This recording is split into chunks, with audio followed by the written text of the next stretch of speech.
Oke, bismillah. Assalamualaikum warahmatullahi wabarakatuh.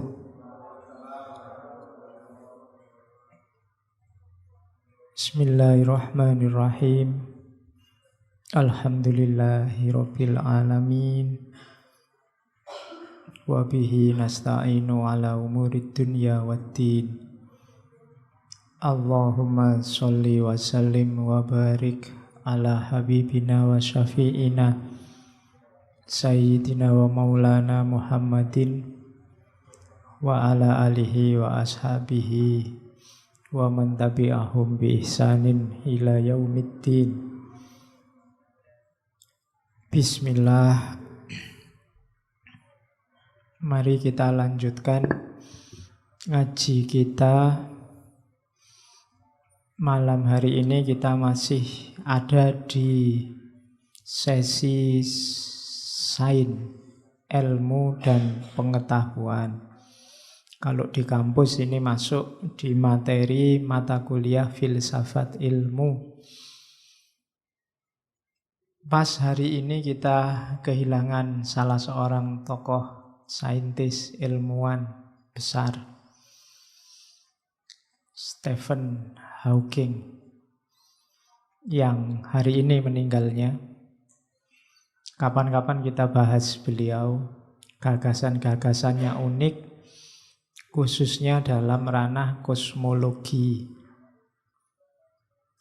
Stephen Hawking ini punya buku yang terkenal sekali yang judulnya A Brief History of Time.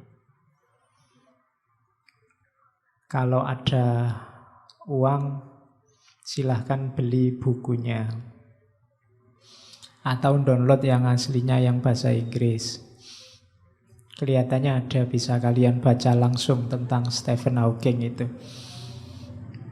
Saya tidak tahu kalau yang meninggal orang-orang kayak Stephen Hawking itu boleh dikirimi Fatihah apa enggak.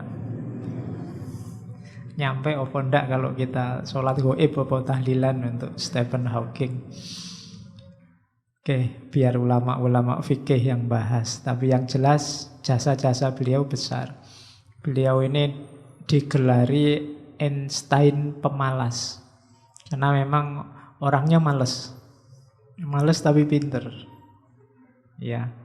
Mulai serius mau belajar itu umur 21 tahun. Waktu jadi mahasiswa di Oxford. Males saja bisa masuk Oxford University. Ya. Jadi beliau mulai serius itu ketika memang sejak muda, sejak umur itu didiagnosis punya penyakit saraf. Dan nanti mengalami kelumpuhan total, termasuk ngomong aja tidak bisa.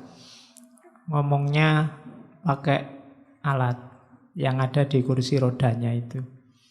Tapi gagasan-gagasannya luar biasa. Belakangan dia meramalkan mungkin tidak lama lagi peradaban manusia itu akan habis, dikuasai oleh ciptaan manusia sendiri yang namanya artificial intelligence.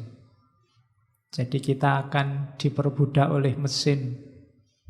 Dan itu tidak lama lagi. Sekarang kan mulai kelihatan. Di mana-mana kita diatur oleh mesin. Mesin kecil yang namanya HP ini aja kan menyetir hidup kita luar biasa. Kita tidak tahan berpisah lama sama HP. Seolah-olah dunia kita tidak sempurna tanpa HP. Sekarang pegawai-pegawai itu termasuk PNS kalau pagi juga disetir oleh mesin absen. Jadi ke situ, jamnya harus pas, kurang sedikit dihukum. Nanti di banyak bidang kalian akan merasa disetir terus, dan apalagi sekarang di mana-mana robot. Restoran di Jepang pelayannya robot, apa-apa robot. Manusia tidak banyak geraknya lagi, serba otomatis. Sampai di toilet aja kan sekarang kamu diem aja airnya keluar sendiri.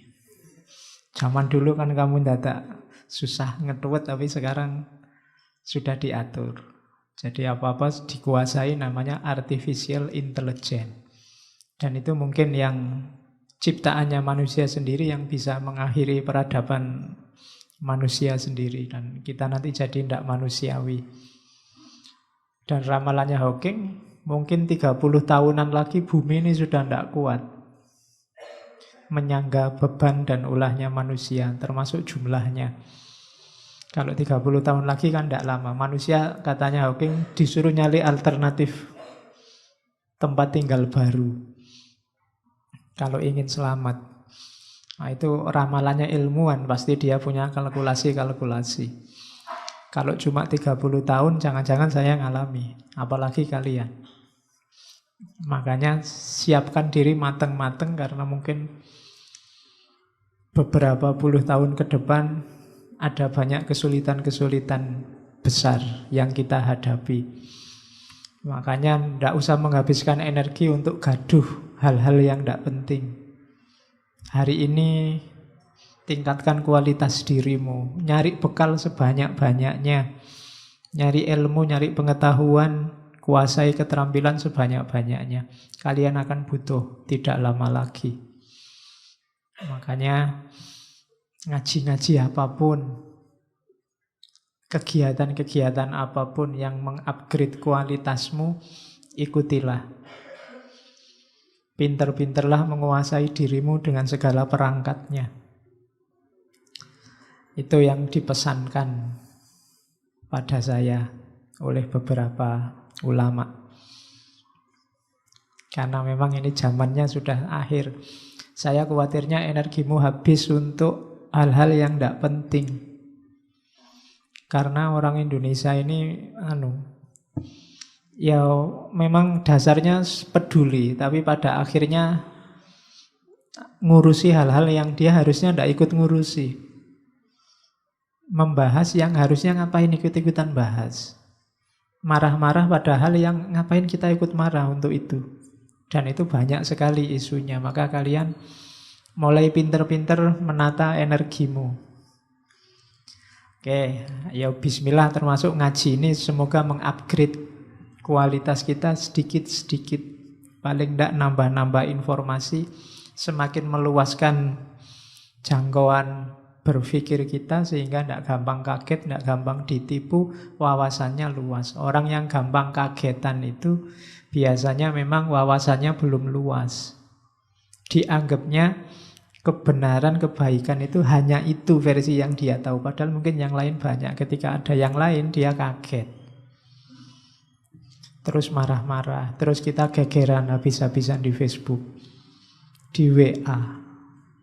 Yang untung cuma provider internet. Yang jualan kuota yang untung. Kita rugi secara sosial.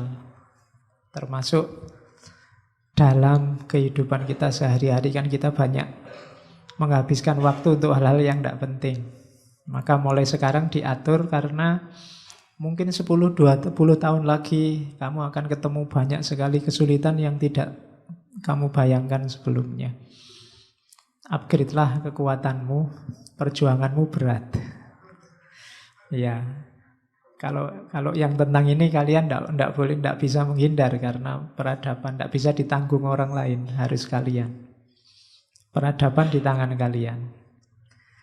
Oke, bismillah. Itu pengantarnya. Kita lanjutkan ya belajar filsafat ini. Jadi belajar filsafat itu, perhatikan bahwa saya sering bilang kunci belajar filsafat itu memahami dirimu sendiri. Beberapa waktu yang lalu saya menganalogikan manusia itu kayak bis yang supirnya 4. Yang satu supir fisik, yang satu supir akal, yang satu supir namanya emosi, dan yang keempat supir namanya rohani. Ini gantian nyetir. Meskipun di orang tertentu ada yang supirnya dari 4 tinggal 1, dan 1 ini nyupir terus. Yang 3 yang lainnya duduk di belakang, tidak penting. Kadang-kadang gantiannya cuma tinggal 2, kadang 3, kadang 4. Para wali, aulia itu biasanya supirnya tinggal 1, rohani saja. Emosi, akal, fisik itu nomor sekian duduk di belakang. Ada orang yang materialistik yang nyetir fisik saja. Nanti ada orang melankolis yang nyetir emosi saja. Ada orang rasionalis yang nyetir akal saja. Sebenarnya dalam hidup kita ini gantian nyetir.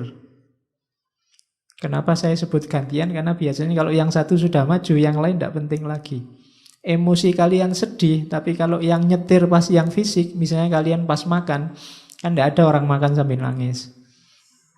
Makan sambil ketawa-ketawa tidak ada. Makan urusannya fisik. Tapi emosi, kalau emosinya maju, makan pun tidak enak. Kalau sedang emosi yang nyetir, misalnya kamu sedih, fisik masuk tidak enak. Maka usahakan, ya kita hidup punya 4 sopir ini ya dimanfaatkan. Kalau level kita kan ini masih gantian, masih tarung. Cari jalanmu sendiri, paling tidak taklukkanlah 4 sopir ini. Untuk nyetir hidupmu. Awas keliru. Waktunya rohani yang nyetir fisik. Akhirnya agama jadi komoditas. Kamu nyari keuntungan materi dari agama. Atau waktunya emosi yang nyetir akal. Ada orang tersinggung, ada orang marah, kamu marah-marahi dia sebagai tidak rasional. Padahal itu emosi sebenarnya yang nyetir. Nah, ini 4 sopir dalam hidupmu ini harus terjamin. Kalau nggak terjamin kamu susah. Fisik tidak terjamin kamu susah. Emosimu tidak terkendali kamu susah. Akalmu tidak jalan apalagi. Rohani tidak diopeni, nasibmu kayak barat modern hari ini. Persis nanti yang dikritikkan oleh Paul Feyerabend, yang mengkritik peradaban barat yang mendewakan makhluk yang namanya sains. Bismillah, sekarang kita mulai masuk ke Feyerabend, materi utama. Teorinya unik, namanya anarkisme epistemologi. Nanti kita lihat ya isinya apa. Paul Feyerabend ini filosof, lahirnya tahun 24. Meninggalnya tahun 94. Jadi pas 70 tahun. Kalau Hawking tadi umurnya 76. 2018 dikurangi 76. Ya, sekitar tahun 42 lahirnya. Alhamdulillah ya, orang pintar umurnya panjang. Paul Feyerabend ini dianggap figur yang radikal. Dia unik.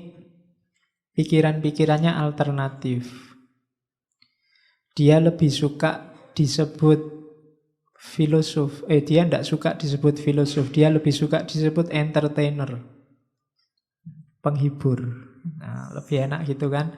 Karena memang istilah filosof ini mengerikan. Hari ini kalau kamu ngomong filsafat itu kan tidak semua orang bisa menangkap. Apa filsafat itu? Maka pakai istilah yang lain. Jadi makanya dia tidak suka disebut filosof. Sukanya entertainer, menghibur. Itu kan lebih enak sekarang. Kalau kamu ngomong saya penghibur loh, bahwa dalam kamu menghibur orang lain ada muatan-muatan filosofisnya, itu kan luar biasa.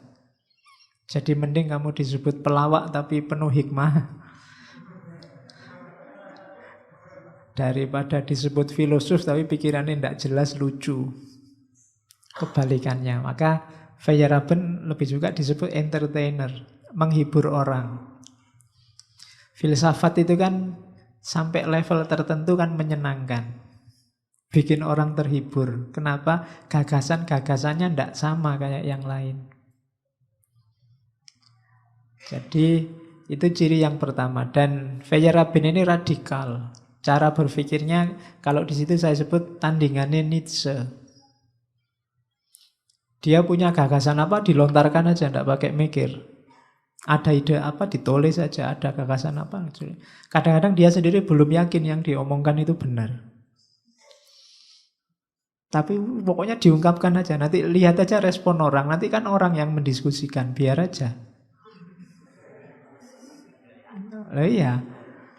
Jadi kamu harus berani begitu. Kalau ada gagasan aneh-aneh tulis saja. Bahwa nanti habis kamu posting terus orang gegeran debat ya karepmu. Itu cirinya. Dulu Nietzsche juga begitu. Nietzsche banyak sekali gagasannya. Tiba-tiba dia nulis Tuhan sudah mati. Itu kan kamu sibuk sampai hari ini. Bahas gagasannya Nietzsche. Bahwa manusia itu will to power. Itu kan kita sibuk bahas itu sampai hari ini. Dan karakter ini dimiliki oleh Feyerabend. Nanti ada gagasan-gagasan yang diadopsi oleh Feyerabend yang dibenci banyak orang malah dibela. Itu kadang-kadang begitu Feyerabend. Jadi cara berpikirnya agak liar. Meskipun tetap tertib dan produktif. Tidak asal. Ya cirinya filosof kan itu. Kalau ngomong tidak asal meskipun unik dan aneh. Dia ini gagasan utamanya dikenal anti metode ilmiah. Nulis buku judulnya Against Method. Awalnya buku ini sebenarnya judulnya tidak Against Method. Dia nulisnya For and Against Method. Untuk metode dan menentang metode. Maunya dia melawan gagasannya tokoh filsafat ilmu yang lain. Namanya Imre Lakatos. Dia mau mengkritik Lakatos terus nulis buku For and Against Method. Kok yang dilala bukunya belum selesai, Lakatos sudah meninggal. Akhirnya bukunya cuma separuh. Ya sudahlah, males ngelanjutin, musuhnya sudah tidak ada. Diterbitkan separuh itu. For-nya akhirnya dibuang, tinggal Against Method-nya. Jadi harusnya itu For and Against Method. Tapi terus tidak jadilah, musuhnya tidak ada, tidak seru. Akhirnya tinggal Against Method. Dan itu yang bisa kita akses hari ini. Itu Paul Feyerabend. Jadi orangnya memang sudah unik dari awal. Terus gagasannya kita kenal sebagai anarkisme epistemologis. Prinsipnya anything goes. Alah, mikir itu jalan aja. Nggak usah terlalu banyak pertimbangan.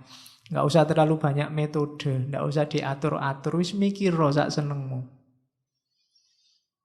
Katanya Feyerabend, argumennya coba perhatikan ya.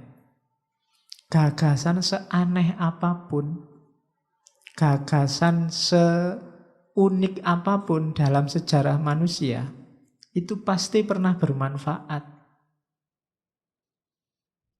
Perhatikan misalnya teori dulu zaman Yunani kuno, tiba-tiba Thales bilang, oh intinya alam semesta ini air. Itu kan hari ini orang ketawa mendengar gagasan, masa alam isinya cuma air, wong unsur itu banyak sekali.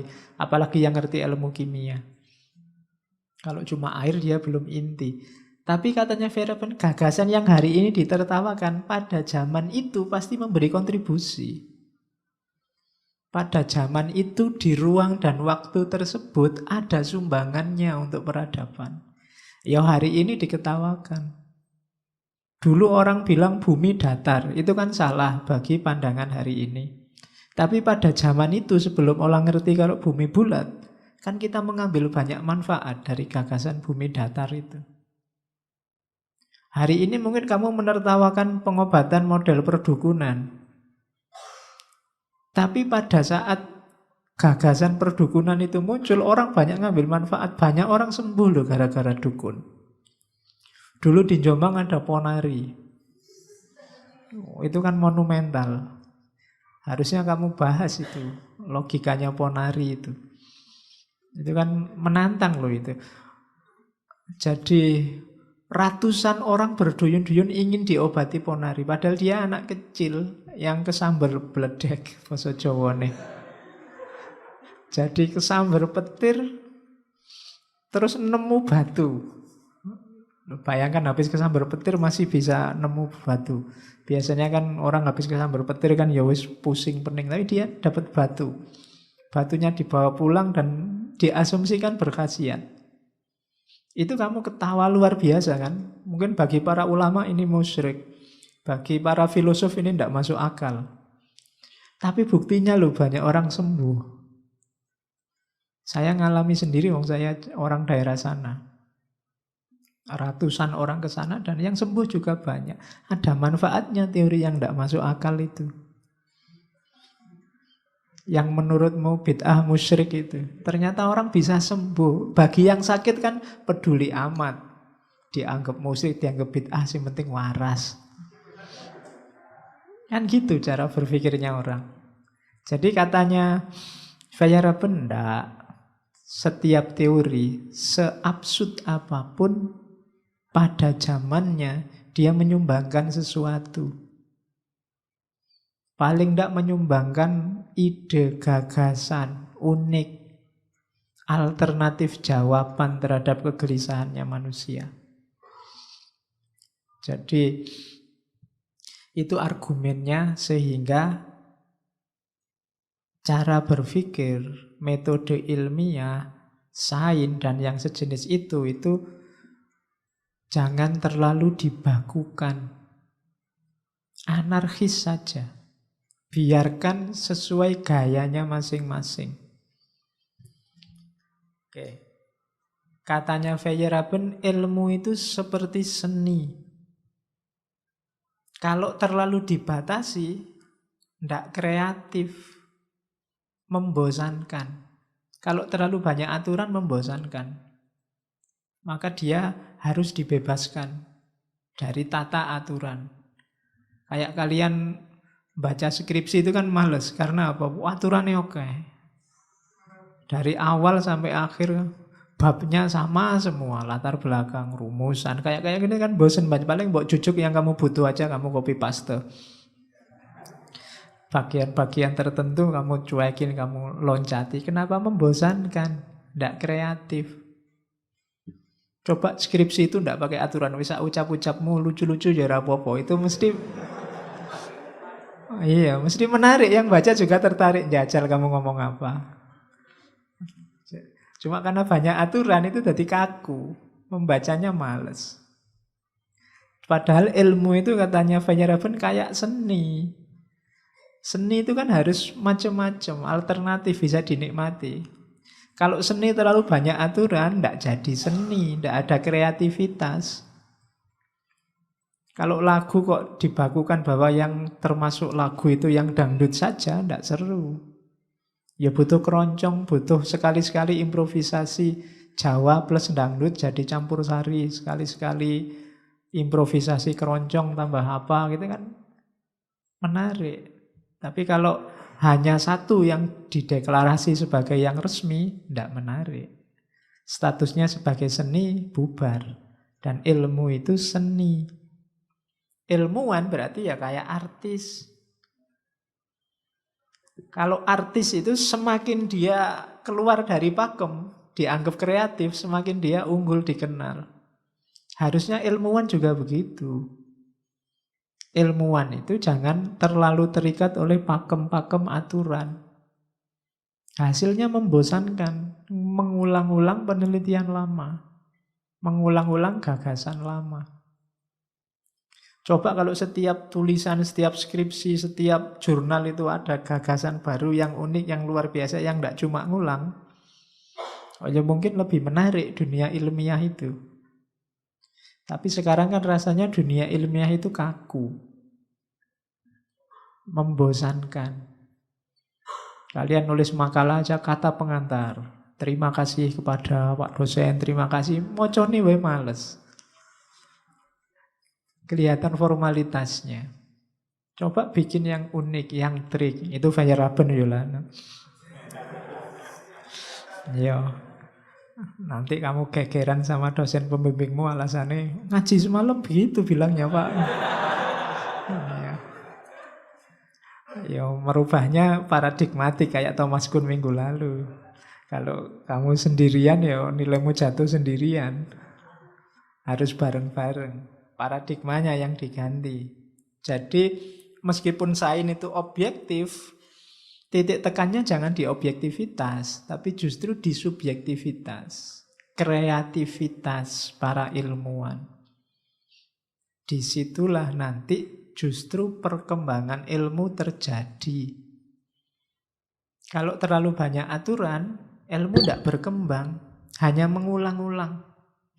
muter di seputar itu saja. Coba kalian baca skripsi-skripsi di satu jurusan misalnya, ya isinya kui terus, bulet aja.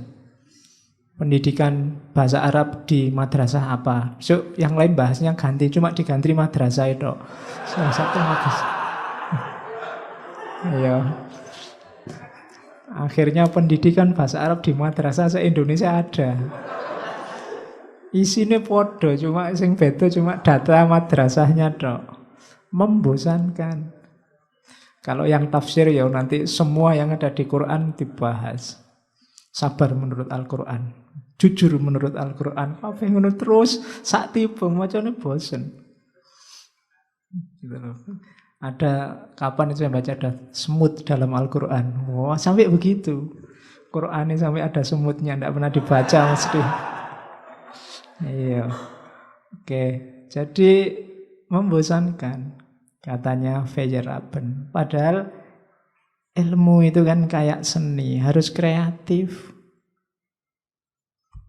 Terus. Nah, Feyerabend agak setuju dengan Thomas Kuhn minggu lalu. Dalam hal apa? Incommensurability. Jadi setiap gaya berpikir, setiap paradigma itu punya logiknya sendiri-sendiri, tidak bisa dibanding-bandingkan. Tidak bisa kamu bandingkan nalar kedokteran dengan nalar keponarian tadi. Mana yang lebih unggul tidak tahu. Kalau bagi orang sakit tidak mikir mana yang lebih bagus, yang mana yang menyembuhkan, itu aja yang diperhatikan. Jadi incommensurability yang disetujui dari Thomas Kuhn. Jadi tidak bisa dibanding-bandingkan. Setiap teori, setiap konsep, meskipun tentang hal yang sama, itu masing-masing punya keunikan sesuai perspektif dari teori-teori itu. Yang kedua, kalau di Thomas Kuhn kemarin kan, ketika kita melihat sesuatu, itu penuh dengan teori. Kita pakai teori. Dilanjutkan oleh Feyerabend, tidak cuma penuh teori atau teori laden, tapi juga teori determinate. Disetir oleh teori. Jadi yang membunyikan itu bukan persepsi, tapi teori yang kita pakai. Minggu lalu saya contohkan misalnya melihat orang buang sajen di laut. Itu mungkin kalau ulama fikih melihat, ulama teologi melihat, oh itu musyrik haram. Tapi ulama pariwisata melihat, ya kan ulama kan ahli ilmu. Saya ngerti ilmu pariwisata, oh itu luar biasa menarik wisatawan. Ulama ekonomi melihat, oh itu komoditas luar biasa. Mungkin ulama etika melihat, wah ndak etis itu mubadir. Ulama macam-macam, tergantung teori yang kita bawa ke sana. Sama-sama lihat laki-laki perempuan pacaran, yang satu melihat, wah ini bukan muhrimnya, ndak boleh. Yang satu melihat, wah ini ta'aruf. Podo, yang satu lihat muhrimnya, yang satu lihat ta'arufnya. Kalau ta'aruf ada ayatnya, li ta'arufu. Jadi inilah pacaran yang islami. Ternyata hanya menyebutnya saja. Yang satu pakai kacamata ta'aruf, yang satu pakai kacamata bukan muhrim. Nah itu berarti apa? Ternyata kita memahami sesuatu itu teori determinate. Ditentukan oleh teorinya. Teorinya apa dulu? Kuliah itu penting apa tidak penting? Tergantung teorinya yang melihat. Gitu loh. Apakah ngaji semacam ini baik atau tidak? Teorinya yang dipakai. Kalau kamu pakai teori perspektif tertentu, misalnya ngaji itu ya harusnya tentang agama, yang paling utama tentang tauhid, menomorsatukan Allah. Mungkin ngaji ini masih terlalu buang-buang waktu, tidak penting. Yang penting itu tauhid, yang penting itu teorinya. Jadi perspektifnya. Yang itu ditentukan oleh teori. Teori itu kayak kacamata. Kemana-mana kita lihat kacamata, meskipun realitasnya objektif, tapi dia bunyi sesuai kacamata yang kita pakai. Tembok itu hijau, tapi kalau saya pakai kacamata hitam atau kacamata merah, dia warnanya jadi coklat. Aslinya sih hijau, tapi kacamata kita hitam sih. Kacamata kita merah sih. Apa bisa Pak enggak pakai kacamata? Enggak mungkin. Kalau enggak pakai kacamata, kamu enggak bisa baca. Saya mau lihat orang buang sajen di laut itu apa adanya Pak, enggak pakai kacamata. Begitu kamu nyampe sana, bingung membunyikannya. Pasti pakai kacamata. Kalau kamu, saya cuma mau cerita kok Pak, bahwa itu orang pegang makanan terus dibuang gitu saja di laut. Cuma cerita apa adanya. Loh itu juga sudah kacamata. Namanya fenomenologi. Jadi ndak ada yang ndak pakai kacamata. Kenapa? Karena kita berpikir punya pola. Pasti ada teorinya. Meskipun ndak disebut teori secara ilmiah, tapi kita punya pattern, punya pola berpikir. Itu yang menentukan. Oke, terus berarti apa? Yang ngajari kita sebenarnya teori-teori. Teori mengajari kita apa yang dapat kita pahami. Jadi pengetahuan kita yang sekarang terkoleksi di kepala itu bunyi sesuai teori yang kita pakai. Cuma katanya Feyerabend, Thomas Kuhn lebih fokus pada komunitas ilmiah. Mungkin dia takut mau mengkritik teori ilmiah dan metode ilmiah. Kalau di Thomas Kuhn minggu lalu kan benar atau salahnya ilmu itu kan cuma kesepakatan-kesepakatan ilmuwan. Ilmuwan bahasa Arabnya ulama. Kesepakatan bahasa Arabnya ijma. Jadi jangan salah. Ijma ulama itu tidak cuma urusan fikih, urusan sains juga ijma. Dulu para ulama berijma bahwa bumi datar. Tapi terus ijma'nya ganti bumi bulat. Nah itu komunitas ilmuwannya yang dilihat oleh Thomas Kuhn. Yang itu dikritik oleh Feyerabend. Ngapain kalau hanya sampai di situ? Emangnya teori ilmiah dan metode ilmiah itu mesti benar? Tidak begitulah. Orang hidup hanya berdasarkan paradigma, itu justru menunjukkan sains tidak berkembang. Jadi kritiknya Feyerabend, ilmuwan besar itu kayak artis besar. Sementara ilmuwan yang ikut saja, meniru saja ilmu normal, paradigma, kebenaran yang berjalan saat itu ya kayak ilmuwan kecil yang ikut ilmuwan besar. Artis pemula yang ikut artis yang sudah besar.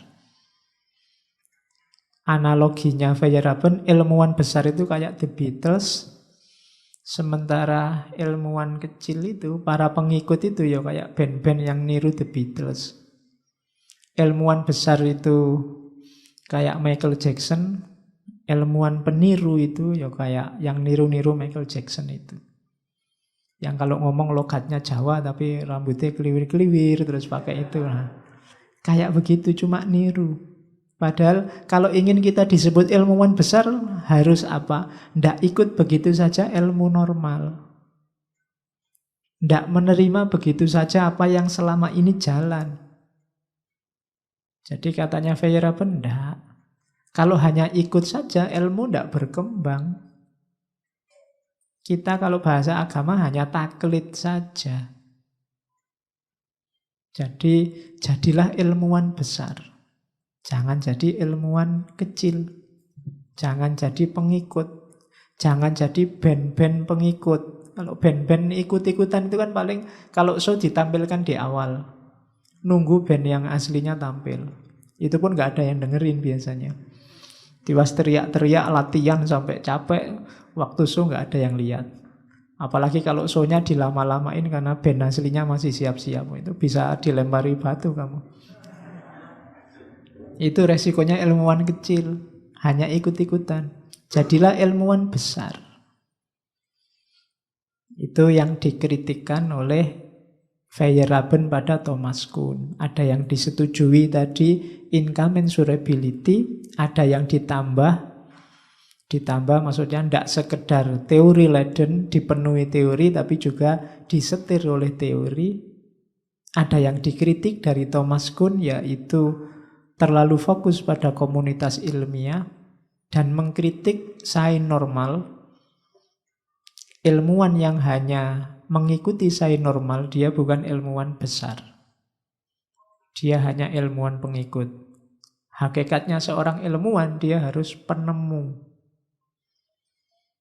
Menemukan hal-hal yang baru.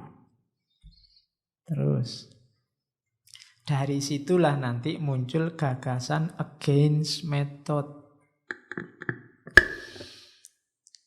Jadi against method ini salah satu yang diucapkan oleh Feyerabend untuk ngetes gimana tanggapannya orang-orang ya terhadap gagasanku ini. Jadi against method itu kayak tadi, metode-metode baku ndak usah terlalu mengikat kita. Orang jangan terlalu percaya dengan pembakuan-pembakuan metode. Membelenggu kreativitas.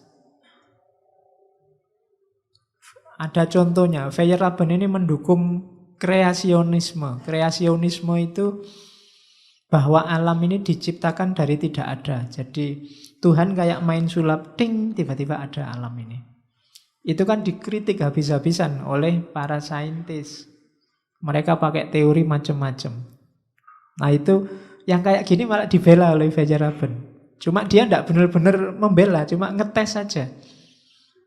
Oke, orang-orang yang anti kreasionisme itu ngerti benar tidak sih? Cara berpikirnya kayak gimana sih itu kreasionisme? Yo lawannya kan nanti bahwa alam ini diciptakan, yo ada meternya, ada bahannya. Kalau di Islam teologis yo kreasionisme diciptakan oleh Allah, tapi cara menciptakannya umat Islam berdebat. Ada yang model emanasi, ada yang model creatio ex nihilo, diciptakan kayak sulam tadi, dari tidak ada apa-apa jadi tiba-tiba ada. Cuma ini kan terus para filosof agak bingung. Karena apapun kan selalu ada bahannya, kecuali Tuhan yang tidak ada bahannya. Bahannya alam semesta ini apa? Itu baru umat Islam debat. Kalau diemanasi kan bahannya ya Allah sendiri. Karena saat itu belum ada apa-apa, tidak ada makhluk apapun, tidak ada ciptaan apapun. Ketika Allah menciptakan pertama, otomatis bahannya ya Allah sendiri. Karena kalau ada yang lain sebagai bahan, nanti ngembari Allah, nyaingi Allah. Nah, itu gagasan emanasi yang kelihatannya sudah kita bahas di para filosof Muslim. Nah, gagasan kreasionisme ini didukung oleh Feyerabend. Maunya apa? Biar orang tidak asal. Kayak kita anti teori evolusi. Itu kan kita tidak pernah belajar beneran teori evolusi kuwi apa. Yang penting tidak cocok kalau manusia itu dianggap dari kera itu dok kan. Kita sering tidak kritis. Terus yang lain ikut semua. Ya saya tidak mau kalau dianggap dari kera kan gitu. Padahal mirip loh ya. Loh kamu diakui atau tidak lah, kan paling mirip kalau sama kera. Kalau Darwin ngomong manusia itu terbuat dari cacing, itu malah nggak nyambung. Terlalu jauh kalau sama cacing. Tapi kalau sama monyet kan mirip. Kamu nanti pulang coba berkaca.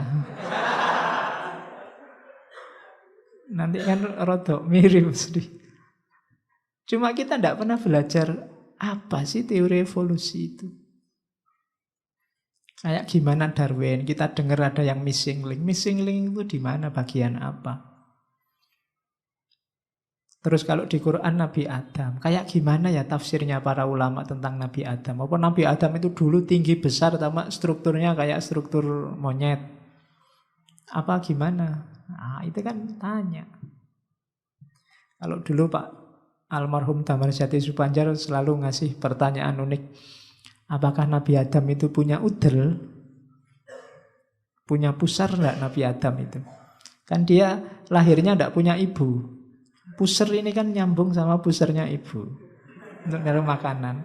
Harusnya Nabi Adam itu orang duwe udel. Karena dia tidak lahir dari ibu. Neng yo kamu ndak mikir ke situ. Pokoknya Nabi Adam manusia pertama gitu aja. Ndak mikir sampai udelnya Nabi Adam. Oke. Jadi kenapa kamu nggak nyampe ke sana? Struktur metode pengetahuanmu nggak sampai sana. Maka kreatiflah, against method. Jangan mau disetir-setir, dibakukan teorimu. Kamu jadi tidak kreatif. Mau bahas ini, oh tidak boleh kamu bahas ini, karena ini sudah ada yang bahas. Sudah cocok temanya, kerangka teori ini, jangan pakai teori itu, karena teori itu tidak relevan. Pasnya teori ini, jadi diatur terus. Sampai kesimpulan kamu diatur. Kesimpulan jumlahnya berapa, cocok tidak sama masalahnya kalau kesimpulan. Saya kan sering gitu ujian skripsi, rumusan masalahnya berapa? 2. Kok kesimpulannya banyak? Mahasiswanya nih, oh iya Pak, harusnya 2 ya Pak. Iya, itu kamu mau aja diatur-atur. Mbok jawaban saya semula pertanyaannya 2 Pak, tapi nemu jawaban banyak ya Pak. Eman-eman kalau nggak saya cantumkan. Cuma kan kamu mesti rawanin jawab ngono. Jadi manut saja apa kata-kata yang ngatur. Sekali-sekali pakai Feyerabend, against method. Tidak penting Pak cara saya gimana, saya nemu ini loh, temuan saya penting ini. Loh itu kan luar biasa kamu bisa jawab begitu. Oke.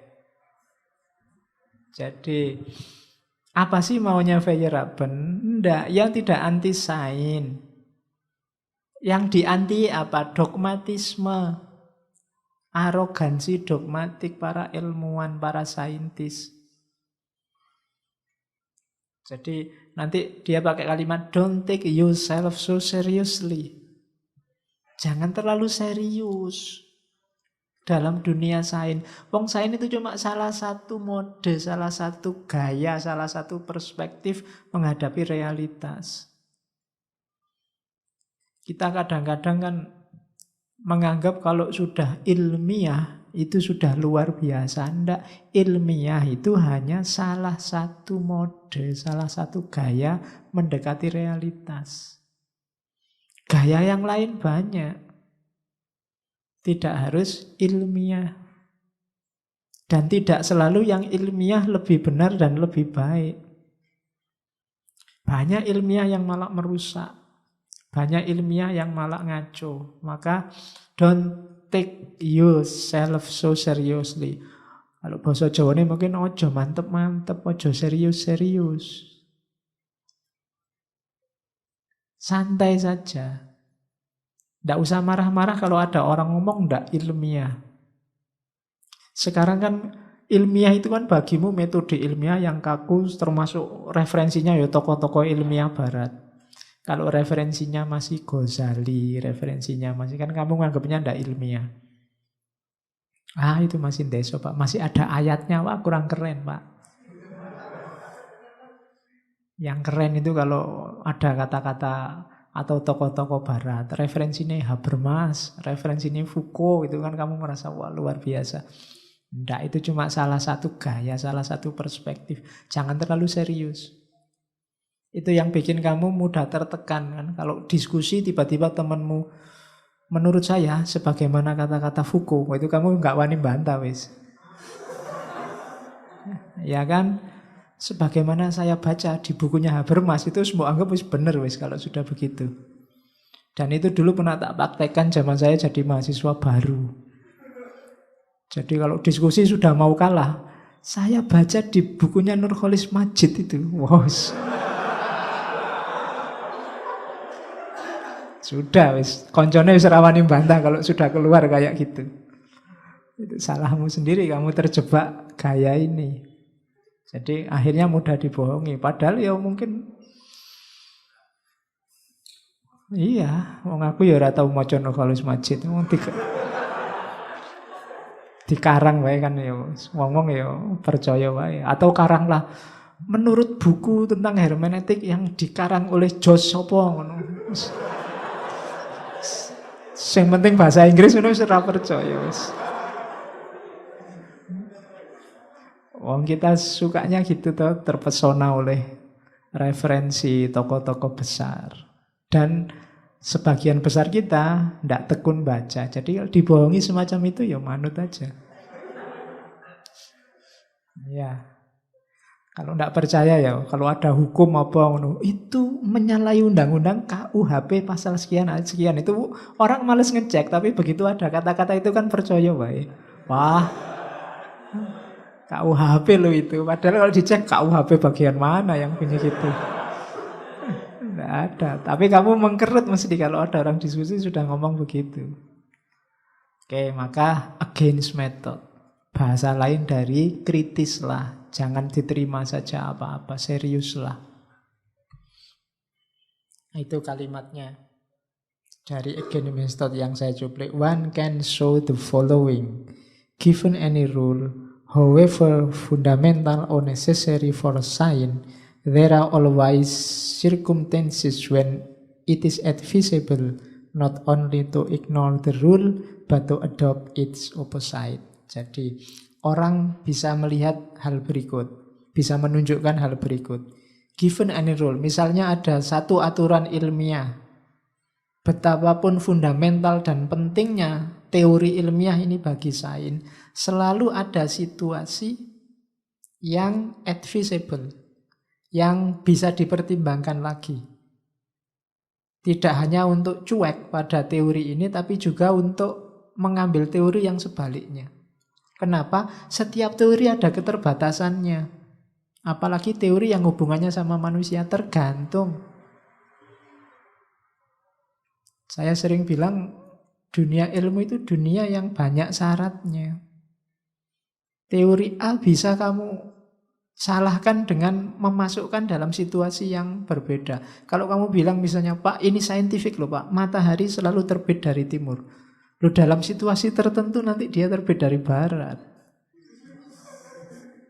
Kan bisa. Air itu kalau dididihkan 100 derajat, dia mendidih. Ya tergantung air apa dulu. Air tertentu butuh 120, air tertentu butuh 400 derajat air tertentu. Jadi macam-macam. Teori apapun. Masyarakat desa itu cenderung rukun, kerjasama, tidak materialistik. Ya teori itu benar untuk desa tertentu. Desa yang lain sekarang perhitungan. Kamu mau KKN aja kayak mau nyari kos-kosan baru. Nah, berarti apa? Selalu ada pengecualian. Jadi gampang kalau mau meruntuhkan teori sains itu. Cari perspektif yang berbeda atau kebalikannya. Pasti ketemu. Kenapa? Realitas ini kompleks. Kamu bisa nyari contoh kebalikannya untuk teori apapun. Dan sama-sama bisa benar. Kalau tadi saya bilang sebentar lagi dunia ini kacau. Kamu juga boleh. Anda Pak, sebentar lagi dunia semakin tentram Pak. Loh banyak bencana loh. Lah iya Pak, banyak bencana, banyak yang mati. Semakin sedikit orangnya Pak. Tinggal kamu bolak-balik orang ngomong pasti bisa.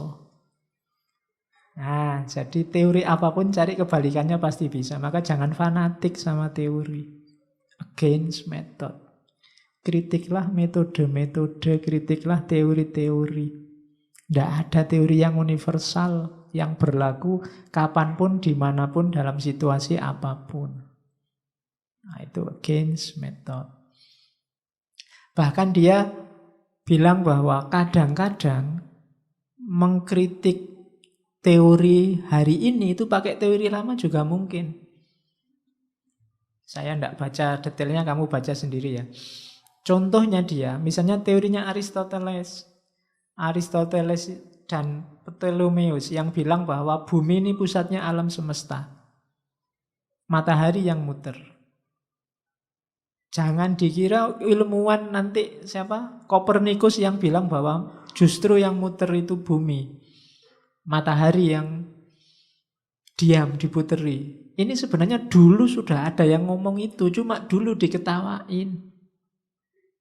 Pitagoras itu di kalimatnya. Pitagoras sudah ngomong ini dulu. Bahwa bumi ini berputar. Tapi zaman dulu dia diketawain. Kenapa? Mungkin kalah level sama Aristoteles sama Ptolemeus. Nanti belakangan ketika Kopernikus menemukan bahwa bumi itu bergerak. Ini kan sebenarnya teori lama yang diulang lagi. Jadi ternyata setiap teori tidak urusan mana benar mana salah. Perspektif-perspektif. Pijakan-pijakan teori yang dipakai. Jangan-jangan besok sekarang kan ada orang mempropagandakan lagi bumi datar. Loh ini mungkin lama-lama, mereka juga punya argumen. Coba kamu baca bukunya. Itu kalau banyak yang suka, terpengaruh, mungkin bisa ikut. Ya mungkin yang bumi bulat sementara ini masih bisa jawabi. Tapi mungkin siapa ngerti besok tidak bisa lagi.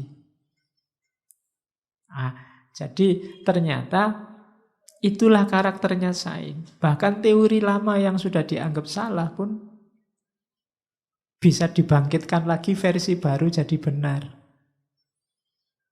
Itu karakter peradabannya manusia. Itu kan kayak dulu belajar filsafat sejarah, ternyata sejarah itu muter aja, bolak-balik aja. Dulu teorinya apa, sekarang apa. Jangan dikira pluralisme itu teori baru, era postmodern, enggak. Kamu belajar spiritualitas, teori-teori spiritual lama, itu banyak yang pluralis. Di situ disebut misalnya teorinya hermetisme, yang nanti dihidupkan lagi oleh Newton. Hermetisme itu aliran Yunani, tapi banyak dapat pengaruh dari Mesir kuno. Nanti tokohnya namanya Hermes Trismegistus. Hermes yang punya 3 keagungan, 3 kebesaran. Ini aliran spiritual sebenarnya, yang gagasan-gagasannya rumit, tapi nanti menginspirasi Newton, menghasilkan teori-teori yang baru. Kalau dalam Al-Quran, hermetisme itu disebut Sabi'in. Jadi kelompok Sabaiyah. Yang ini alirannya banyak macam-macam, luar biasa. Minggu depan kita mungkin singgung sedikit-sedikit itu di Sedusenasr ketika ngomong Saintia Sacra. Jadi ada kritik dari masa lalu ternyata bisa dihidupkan lagi hari ini.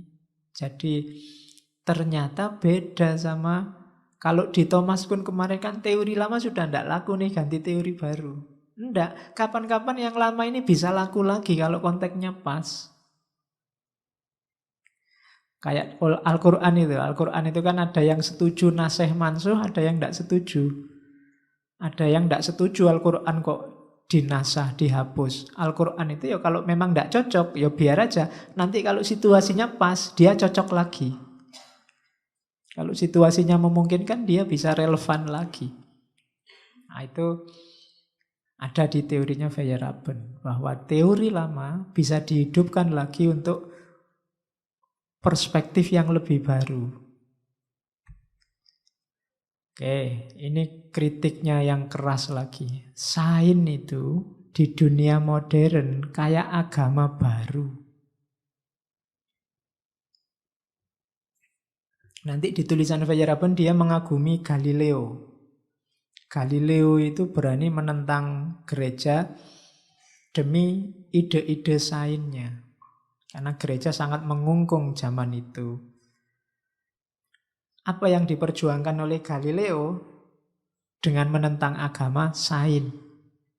Cuma hari ini katanya Feyerabend kebalikannya. Justru yang jadi kayak agama itu sains.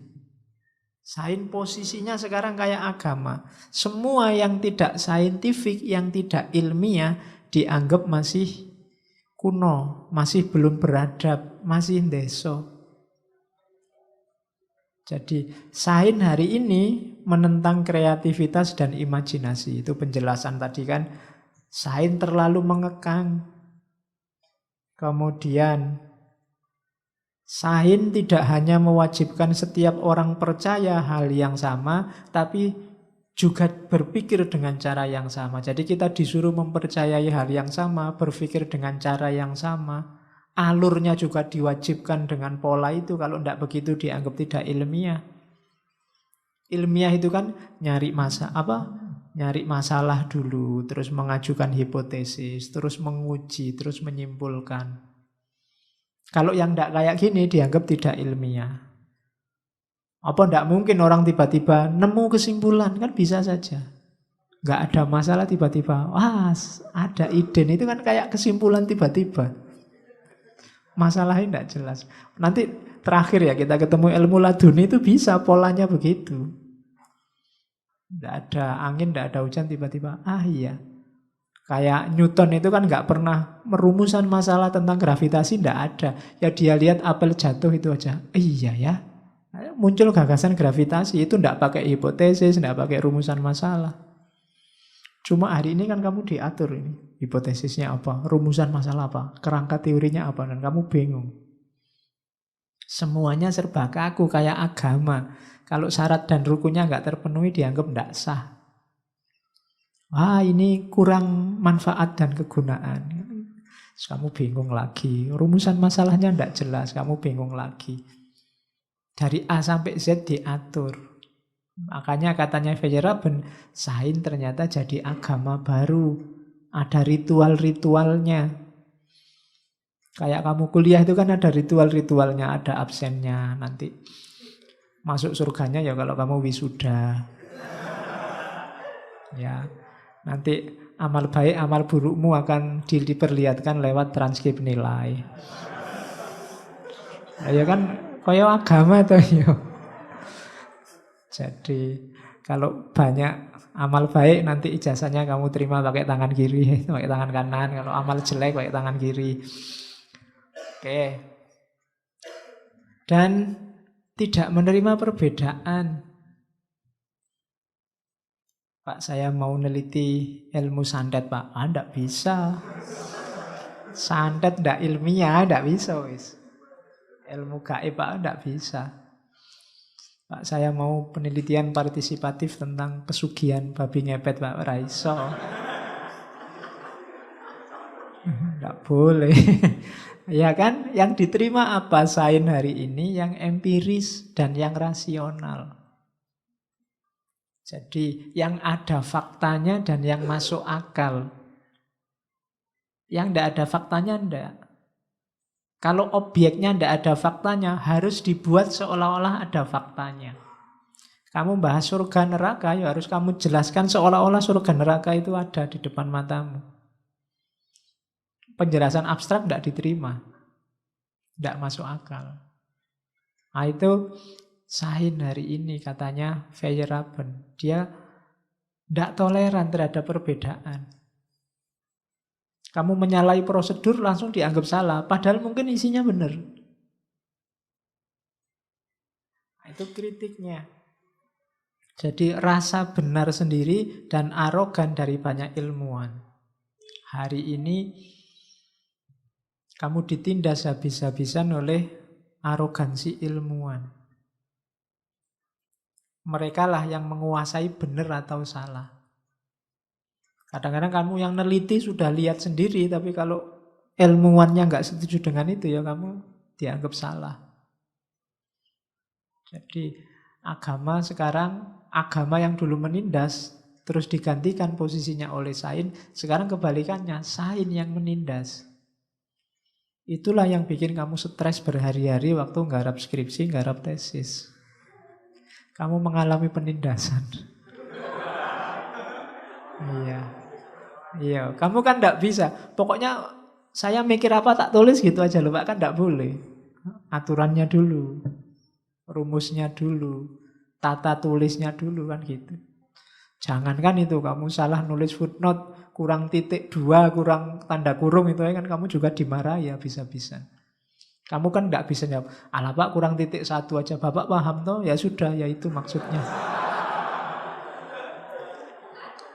Kamu kan tidak bisa begitu, tetap dimarahi. Jadi sains jadi agama baru. Maka, ini kalimatnya unik dari Feyerabend. The separation of state and church must be complemented by the separation of state and sign. That most recent, most aggressive, and most dogmatic religious institution. Dulu di Barat ada pemisahan negara dan gereja, urusan sehari-hari dengan urusan agama.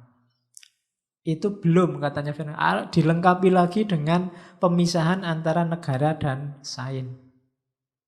Urusan sehari-hari dengan ilmu pengetahuan. Karena ilmu pengetahuan rasanya berjarak. Sama kayak agama dulu. Agama dulu dominan menindas urusan kita sehari-hari. Sekarang sains melakukan hal yang sama. That most recent, most aggressive, yang paling baru kan menindas kita sains. Dia paling agresif dan kayak agama, sangat dogmatis. Teori-teorinya sangat dogmatis. Kadang-kadang kita lebih mementingkan teori daripada realitas.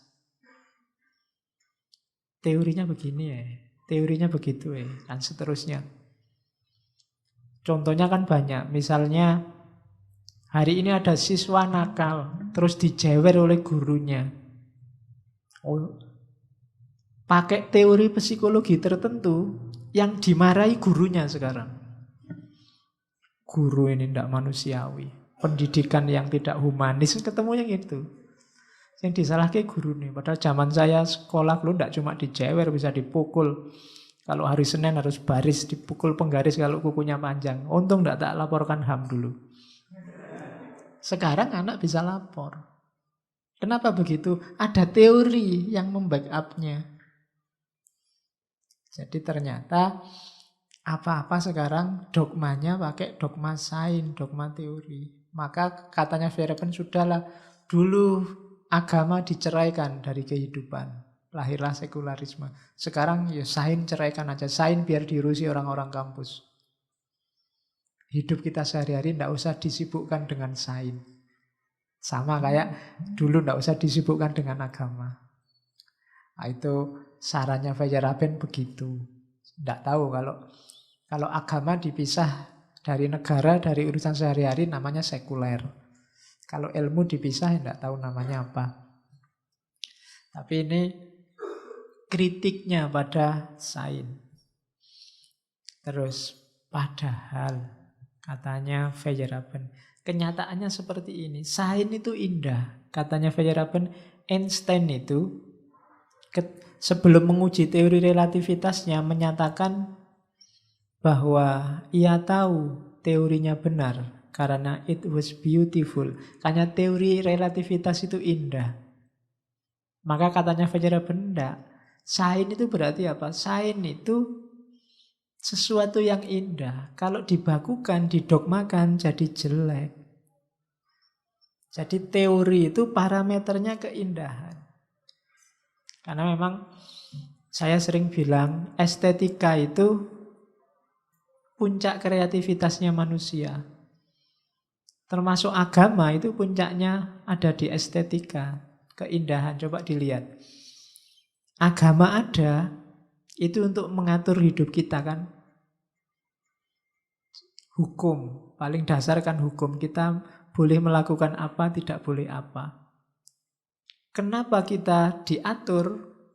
Tujuannya hukum apa? Etika.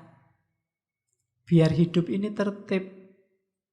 Kenapa orang tidak boleh mencuri? Kenapa tidak boleh zina? Kenapa? Demi apa? Kehidupan yang tertib, teratur. Puncaknya pasti, kenapa sih kita harus hidup teratur? Tidak boleh hidup sembarangan. Biar hidup ini nyaman. Enak. Jadi dasarnya memang hukum. Di atas hukum ada etika. Di atas etika ada yang lebih tinggi. Estetika. Sains juga begitu. Kenapa kita cari ilmu, belajar sains untuk memahami alam semesta, memahami realitas. Kalau sudah paham, kita bisa hidup dengan nyaman, melakukan rekayasa-rekayasa biar hidup kita nyaman dan indah. Tujuannya sains kan itu. Maka parameter kebenaran ilmu terletak di level estetika. Ilmu itu indah, sains itu indah. Jangan dikotori dengan dogmatisme, pengekangan-pemekangan, pembelengguan-pembelengguan. Kalian dapat ilmu kan menyenangkan. Dapat pengetahuan baru itu enak, menyenangkan, indah. It was beautiful. Teori-teori aneh, lucu-lucu. Kita belajar filsafat berapa puluh sesi, berapa ratus sesi. Itu kan setiap kali ada teori baru kan kita terpesona. Wow. Kenapa kita terpesona? Indah. Iya ya, bisa dibaca begitu. Iya ya, ada perspektif begitu. Iya ya, karena indah. Kalian tadi sadar pendapat-pendapatnya Feyerabend, sekarang dapat wawasan baru tentang Feyerabend, itu kan kalian wow-nya sama kayak nonton film Black Panther yang baru lihat, atau nonton film apa itu, indah. Jadi wow-nya ada, sama-sama estetik, ada rasa estetisnya. Jadi puncaknya sains itu keindahan, ada estetika ilmu. Nah, oleh karena itu, biarkan dia berkembang secara kreatif. Maka dunia ilmiah itu pertama-tama yang harus berkarakter plural. Scientific pluralisme. Kalau kalian ngaku ilmuwan, ngaku akademisi, kreatiflah. Berpikir sekreatif mungkin, bukan sebanyak mungkin. Kalau sebanyak mungkin, kalau hanya ngulang-ngulang pikiran sebelumnya, tidak dihargai. Bahkan katanya Feyerabend, tidak usah kayak Thomas Kuhn. Kalau Thomas Kuhn kan pikiran baru nunggu krisis, nunggu anomali. Tidak usah nunggu anomali. Kalau ingin punya gagasan baru, mikir saja yang baru. Tidak usah nunggu krisis. Tidak usah nunggu ada masalah. Ngaji ini lancar-lancar saja. Terus kamu santai kan, tidak mikir. Pokoknya dijalanin aja. Harusnya kamu tetap kritis, tetap kreatif. Pak, mau dimodifikasi ngajinya masing-masing usul. Mungkin ngajinya dipindah di lapangan saja, Pak. Dipindah di... Itu kan kreativitas namanya. Atau tidak usah pakai slide, Pak. Besok slide-nya diganti film aja, Pak. Atau itu kan kreativitas. Biar tidak monoton. Nah, tidak usah nunggu krisis. Nah, nanti kan jadi bingung kita, Pak. Banyak teori untuk satu hal yang sebenarnya benarnya sudah jelas. Tidak masalah.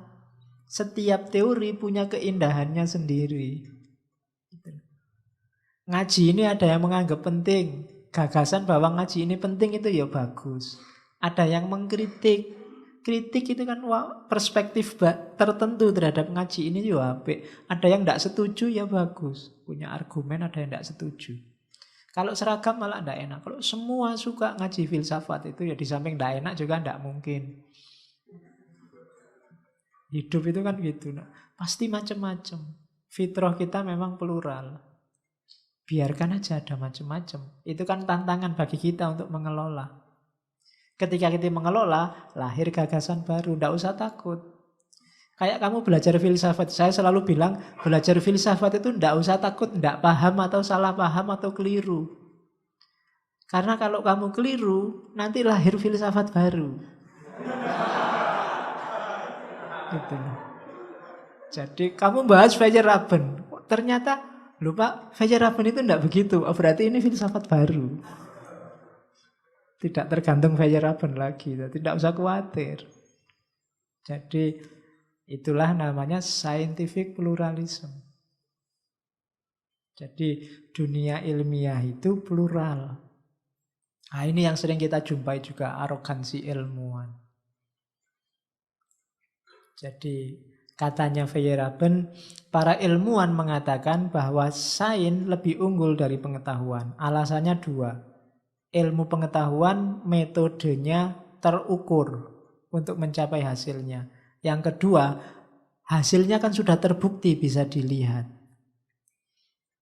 Katanya Feyerabend, alah tidak begitu juga. Kenapa?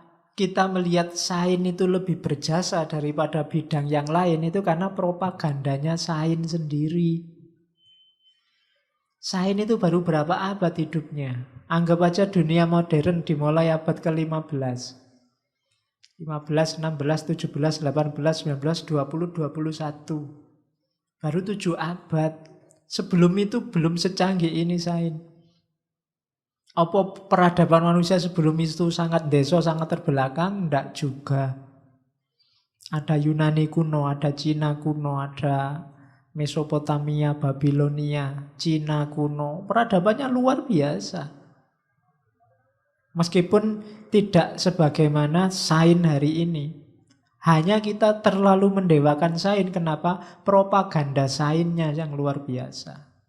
Sementara kita tidak kenal, tidak paham dengan peradaban-peradaban sebelum sains.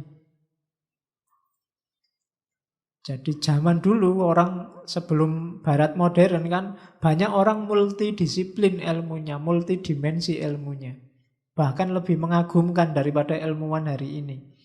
Ilmuwan hari ini ilmunya satu ilmuwan satu bidang. Zaman dulu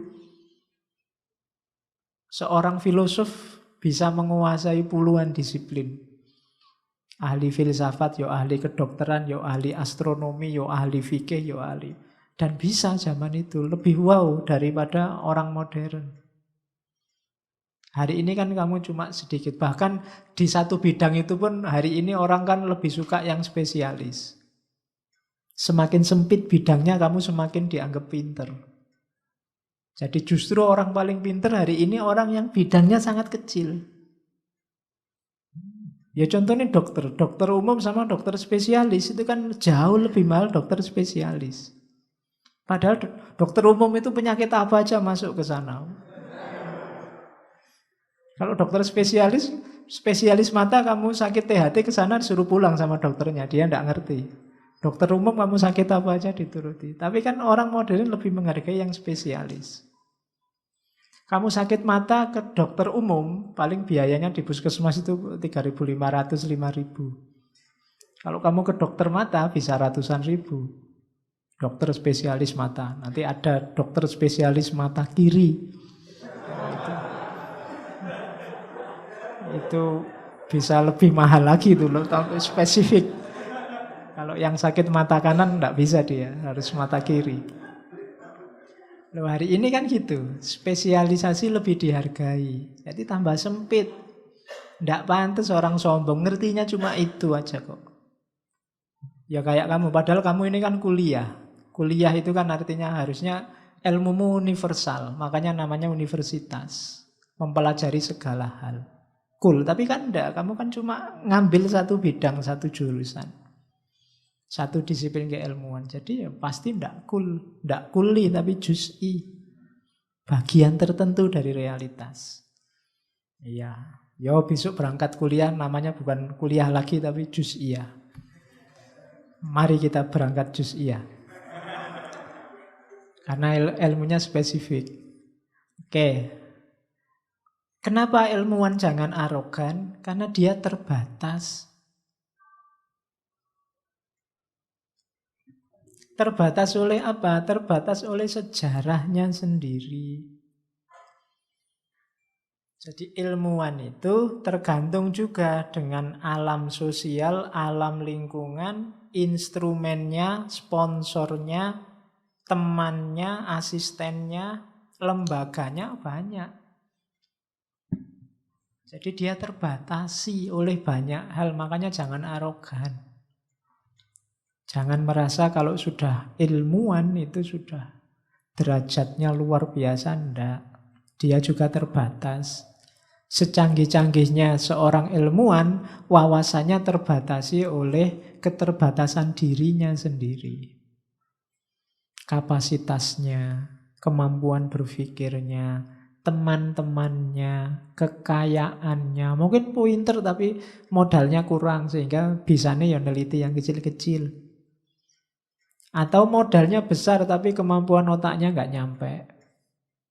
Macam-macam keterbatasan oleh sejarahnya masing-masing. Jadi sains yang dibangga-banggakan itu ternyata sangat limited. Sumber limited yang pertama ilmuwannya sendiri.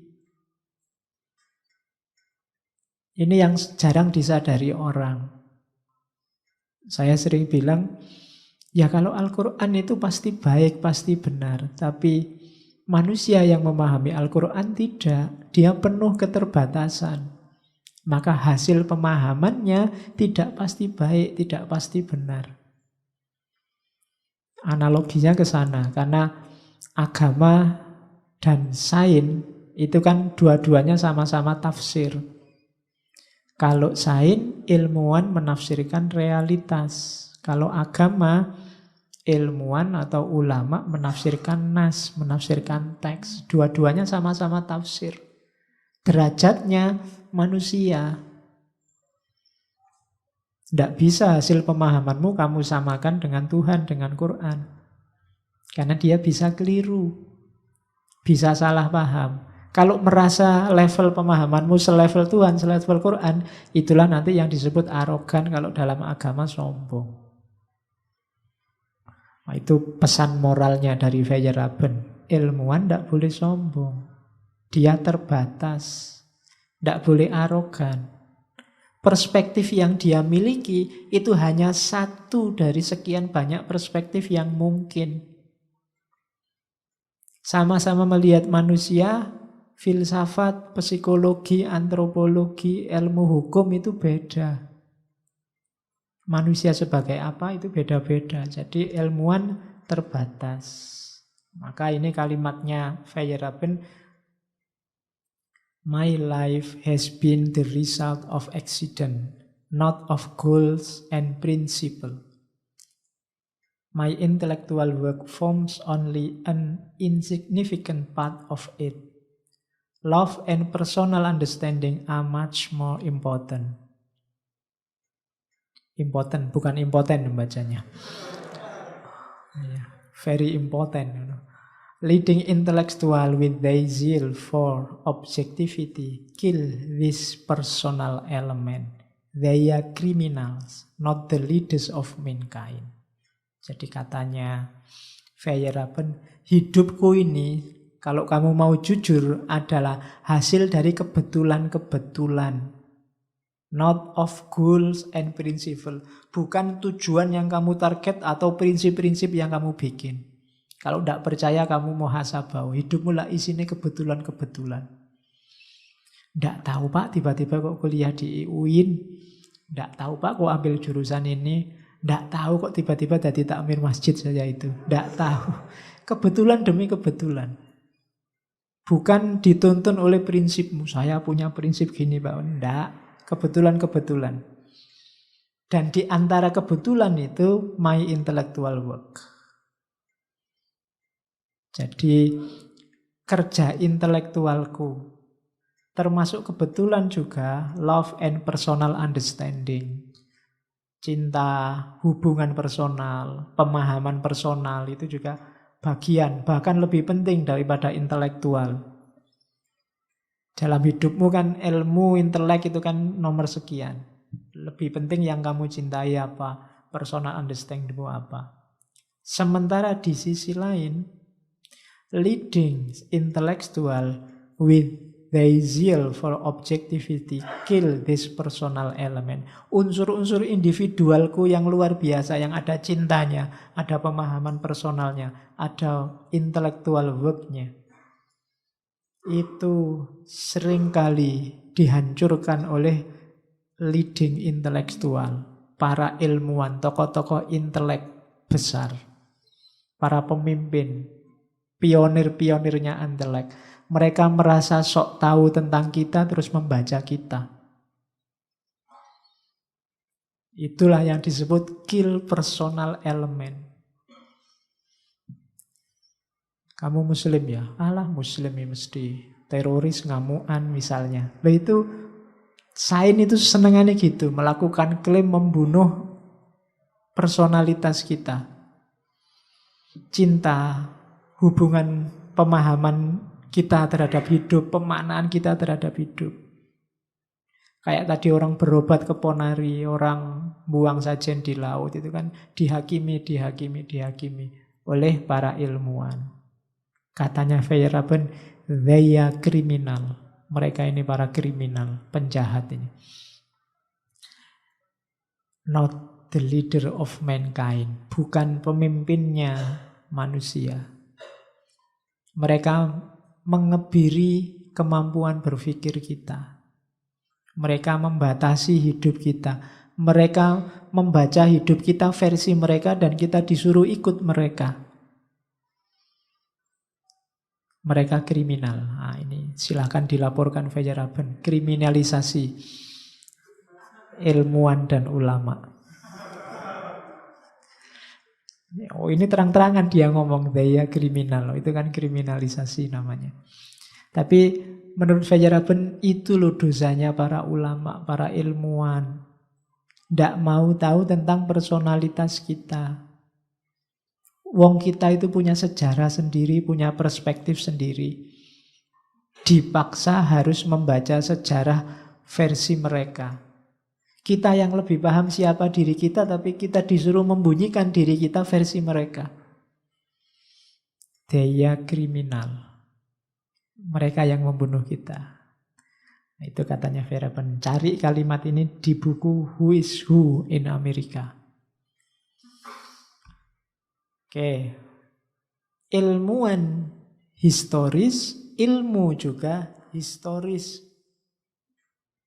Menurut Feyerabend tidak ada metodologi yang bisa tahan terhadap perubahan. Karena sejarah itu kompleks. Maka tidak masuk akal mengharapkan ilmu dapat diterangkan hanya atas dasar beberapa hukum yang simplistik dan superficial. Metode itu tidak bisa mengakomodir semua realitas. Teori itu hanya mencakup bagian tertentu dari realitas. Oleh karena itu dia bacalah sesuai porsinya. Sejarah ilmu pengetahuan tidak hanya terbatas pada fakta-fakta, tapi juga berisi ide dan interpretasi terhadap fakta. Permasalahan yang timbul juga termasuk karena kesalahan interpretasi atau interpretasi yang bertentangan dan sebagainya. Jadi, kalau kita lihat sejarah ilmu, setiap ilmu, setiap ide itu ada wadahnya sendiri-sendiri. Saya sering menganalogikannya dengan senjata. Setiap teori itu senjata sendiri-sendiri yang bisa digunakan untuk konteksnya masing-masing. Tidak bisa untuk semuanya. Kalau pisau ya dipakai ngiris-ngiris, tidak bisa dipakai nembak jarak jauh. Tidak bisa dipakai ngebom. Kalau debat ya senjatanya argumen. Jadi setiap teori pakailah sesuai konteksnya dengan dosis yang pas. Seringkali terjadi orang debat, diskusi tidak selesai-selesai karena teori-teori dipakai tidak pada wadahnya yang cocok. Kalau ilmuwan ngomong A, perhatikanlah ucapannya A ini dalam konteks apa untuk kepentingan apa. Kalau seorang tokoh ngomong B ini diucapkan kapan untuk kepentingan apa, itu penting. Disitulah porsi dan proporsinya. Begitu kalian keliru meletakkan, jadinya tidak karu-karuan. Jadi kalau kalian baca misalnya, kalau dalam misalnya hadis. Hadis itu ya perhatikan ketika Nabi ngomong apa, konteksnya apa. Untuk situasi apa. Biar kita paham makainya kapan. Kalau ada ayat Al-Ma'idah 51 contohnya, dulu kan gitu rame. Perhatikan ayat itu turun kapan untuk kepentingan apa dalam situasi apa. Itu lebih cocok. Tidak selalu kalau ada kata-kata I love you itu maksudnya aku cinta kamu. Kadang-kadang I love you itu hanya untuk basa-basi juga bisa. Kapan-kapan ya ketemu lagi, oke, goodbye, I love you, sudah selesai. Itu bukan kok, wah cinta padaku ya berarti enggak. Wong itu cuma basa-basi. Jadi enggak selalu kalau malam-malam temanmu WA, sudah tidur apa belum? Enggak selalu itu bukti peduli, kadang-kadang juga bukti usil. atau bukti dia kesepian, atau bukti macam-macam. Letakkan segalanya pada wadahnya, biar pas. Kalau tiba-tiba temanmu di depanmu bilang I love you, jangan dikira dia mengungkapkan cinta. Jangan-jangan dia sedang baca tulisan di kaosmu. Mungkin kaosmu ada tulisannya I love you, terus dia baca I love you. Oh, itu cuma baca tulisan. Atau jangan-jangan temanmu sedang latihan bahasa Inggris. Tiba-tiba bilang I love you. Oh enggak, aku latihan bahasa Inggris. Ucapanku cocok enggak? Ya cocok. Historisitas. Setiap ilmu historis. Kok Al-Quran bilangnya ada ayat yang konotasinya bumi datar misalnya. Apa Al-Quran Allah enggak ngerti sains? Ngerti. Tapi itu konteksnya Arab abad ke-6 abad itu. Zaman itu, kalau Al-Quran ngomong bumi bulat, mungkin orang tidak percaya sama Al-Quran. Zaman itu konteksnya ngertinya orang buminya datar. Dan ayat bumi datar itu kalau di Quran kan tidak selalu ingin cerita tentang sains, dia ingin ngomong kemahakuasaannya Allah. Nabi Muhammad Isra Mi'raj naik sampai ke langit ke-7, terus kamu bingung langit itu di mana Pak? Keluar angkasa sana. Apa nih bulan? Itu planet apa? Kan kamu bingung membacanya. Lo membacanya jangan pakai sains hari ini, pakai logiknya orang zaman itu. Ngertinya langit itu ada barangnya, terus level-level. Zaman itu. Makanya Quran pakai analogi. Di langit sekian ketemu Nabi siapa waktu Isra Mi'raj. Di atasnya lagi ketemu Nabi siapa. Itu bayanganmu kan kayak rumah tingkat atau rumah susun, ada levelnya. Jadi Ars itu di level paling tinggi, tingkat paling tinggi. Nah itu analogi yang bisa dipahami zaman itu. Nah itu untuk ngerti ini ya, untuk ngerti maksudnya, ngertilah konteksnya. Setiap kalimat ada historisnya, ada sejarahnya. Orang Indonesia itu kok pakai Pancasila? Yo jangan marah dulu, ada sejarahnya. Jogja itu kok diistimewakan gitu ya. Ada sejarahnya, jangan kesusu marah. Jangan kesusu ngeritik, wah itu feodal itu. Nggak ngerti Marxisme, wah nggak ngerti itu deso, itu sudah klasik itu. Loh, nggak baca dulu sejarahnya. Masa Jogja ini anti HAM, tidak adil, diskriminatif pada orang saudara-saudara dari Tiongkok, dari Cina. Masa beli tanah aja tidak boleh? Lu dibaca dulu sejarahnya. Setiap klaim, setiap teori, setiap pernyataan itu historis. Ada konteksnya. Kalau dilepaskan dari konteksnya, ya orang bisa salah paham. Masa di masjid ngajinya tokoh-tokoh ateis, tokoh-tokoh sekuler, tokoh-tokoh anti agama dibahas dalam masjid, gimana sih itu? Loh itu ada sejarahnya, ada logikanya. Jangan cuma dilihat hasil akhirnya. Ada historisnya. Oke. Nah, untuk kreatif, katanya Feyerabend, lakukan counterinduksi. Jadi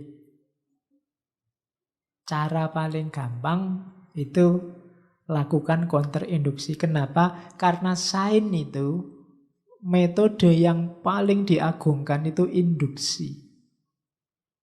Induksi itu hanya melihat sebagian unsur terus disimpulkan untuk semuanya. Induksi kan selalu sampel terus disimpulkan. Padahal realitas ini kompleks. Maka kalau dalam ilmu logika, induksi itu hasilnya tidak pernah kepastian, tapi kemungkinan. Lihat yang ngaji satu ganteng, yang sana juga ganteng, yang situ juga ganteng, terus disimpulkan, alah santri ini ngaji ganteng-ganteng misalnya. Contoh nih, ben kamu seneng. Nah, setiap teori itu semacam itu. Bahkan teori-teori yang kamu anggap mutlak. Misalnya semua manusia mati. Itu kan induksi. Lihat manusia zaman itu mati, zaman ini mati, semua manusia selama ini mati. Tapi tetap belum lengkap. Kenapa? Kamu belum lihat semua manusia sampai besok kiamat. Teorimu itu pasti lengkap. Kalau setelah kiamat, nanti kita ngobrol di akhirat, ternyata benar semua manusia mati. Kalau masih sampai detik ini masih belum semua manusia mati, masih banyak manusia yang hidup. Sopo ngerti tiba-tiba ada yang ketelisut satu. Ndak mati-mati. Ini misalnya sopo lah, simbahmu ini simbah saya umurnya 125, jangan-jangan Highlander. Ndak mati-mati sampai tua. Ini Gusti Allah lupa apa ya? Ndak. Itu untuk ngetes teorimu tadi, biar kamu nggak sombong bilang-bilang semua manusia mati. Jadi itu kan induksi. Sama kayak matahari terbit dari timur, dan itu kan kesimpulan yang selama ini dari timur. Kalau besok pagi tiba-tiba dari selatan, kan kamu juga nggak bisa protes. Jadi itu namanya induksi. Dan induksi selalu tidak pasti. Maka katanya Feyerabend, mengkritik teori itu gampang. Counter induksi, cari contoh yang sebaliknya. Tadi semua mahasiswa ganteng, gampang untuk meruntuhkannya. Tidak usah nyari banyak-banyak, cariin satu aja yang jelek, teorinya runtuh sudah. Buktinya ada yang jelek tuh satu, sudah, teorinya runtuh sudah. Indonesia adalah bangsa yang ramah. Itu cari satu aja yang tidak ramah, sudah runtuh teorinya. Ternyata ada juga yang tidak ramah, berarti teorinya hanya kemungkinan. Counter induksi. Lulusan negara sana itu mesti Islamnya radikal. Gampang membantahnya. Cari contoh lulusan negara sana yang tidak radikal. Teorinya runtuh. Itu namanya counter induksi. Jadi untuk menghadapi teori, lakukan counter induksi. Lawan dengan fakta yang berbeda, selesai. Kalau orang barat bilang Islam agama teroris, kasih fakta bahwa banyak loh muslim yang cinta damai, sudah, teorinya terbantah sudah kan. Paling tidak dia akan bilang, sekarang tidak lagi bilang Islam agama teroris, paling ganti teori, sebagian muslim teroris. Nah, teorinya kan ganti. Jadi itu namanya counter induksi. Jadi cara meruntuhkan teori, counter induksi.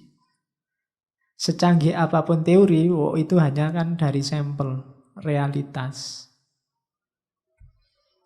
Maka rumusnya apa? No single theory ever agrees with all the facts in its domain.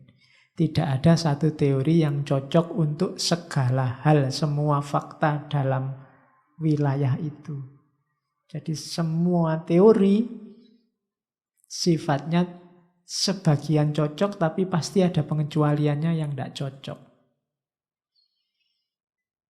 Dalam hal apapun.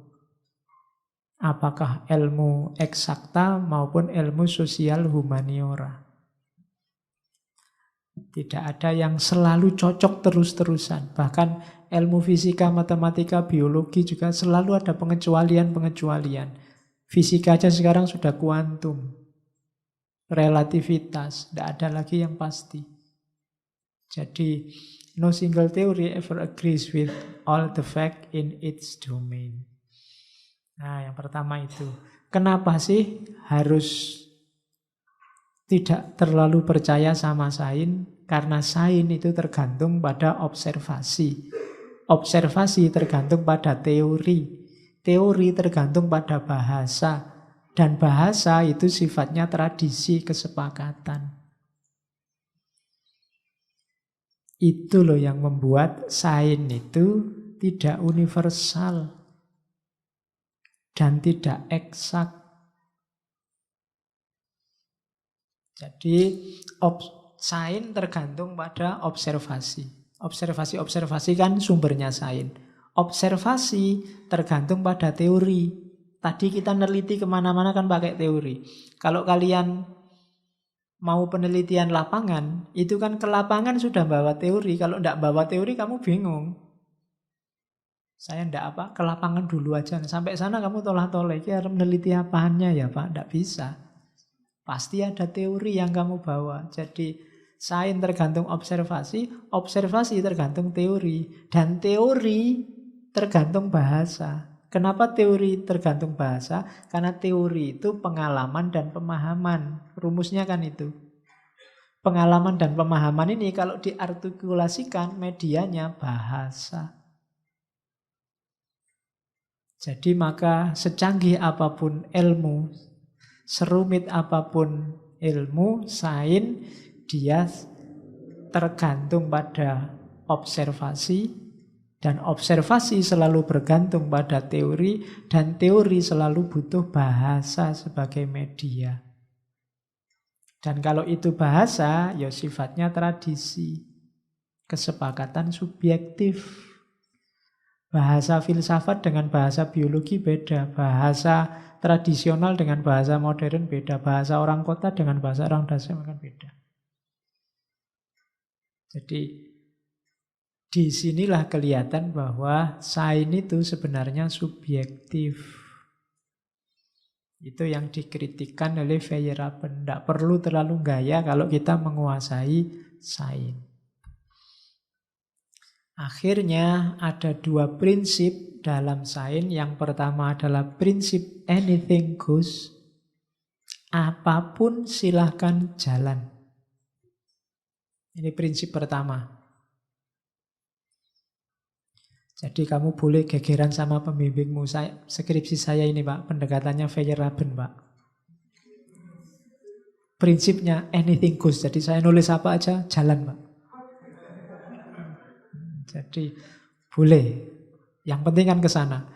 Kalau saya mau ke Solo kan terserah, saya mau lewat Klaten apa mau lewat Wonogiri apa mau lewat Boyolali apa mau lewat, suka-suka saya. Anything goes. Yang penting kan nyampe Solo. Nah, ya enggak apa-apa. Feyerabend begini. Jadi kalau kamu mau ketemu, mau garap skripsi pakai ini ya konsekuensinya anything goes. Kalau boleh loh ya sama pembimbingmu. Jadi semua metode terbatas, maka satu-satunya prinsip dalam sains adalah anything goes.